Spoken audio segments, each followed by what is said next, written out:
சந்தோஷமான வாழ்க்கை இயேசோடு வாழ்வது. உங்களுக்கு அந்த அனுபவம் எப்பவுமே இருக்கணும்.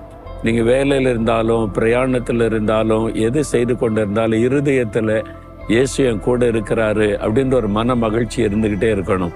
அதனால தான் ஆண்டவர் உங்கள்கிட்ட பேசுறாரு. நம்ம மனிதர்கள் வாழ்கிற சூழ்நிலையில சில நெருக்கம் கஷ்டம் வரத்தான் செய்யும், பாடுகள் வரத்தான் செய்யும், சில சமயத்துல மன சோர்வுகள் வரும்.